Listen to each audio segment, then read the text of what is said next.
lafazin kishi ya kore kishirwa. Sarka da ɗa bola ka zama kokowa. Ganiyar zamana da ke nan kin mini garkuwa. To albarka nake yi bida ko zan haya ganuwa. To sarrafe kafin mu zanta, ƙarshen rarrafe yau na jigata. Kauna ce take mun hamo na makaranta. Zari bai biya ta shiru na fahimta. Ga nazari duka na ne marmari ya kazanta. Har yau samun ka ne cikin buri, na furta kanka ba ni in kare. Sai mai duka shi ya san duka abinda na kunsa. Tun ganin ki da fari shakku a rai kika darsa. Ko in same ki ko akasin haka shi ne.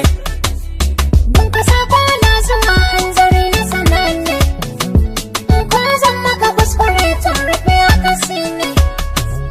Dan saka ta tausayi na kama waziri ne.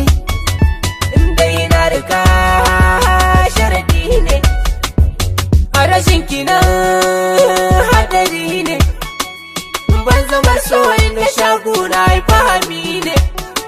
Ka sani in zauna kallo ka zamo sanadi ne. Rayuwa mutuwa da kai na yau kadari ne. In ga ki ba san ki tsorowa. Kamar girma Inda haƙori ba san ki taunawa. ana girma Lallai ko ba zan yi shayi ba. na tayar ma. Ƙaunar ki dare take nema.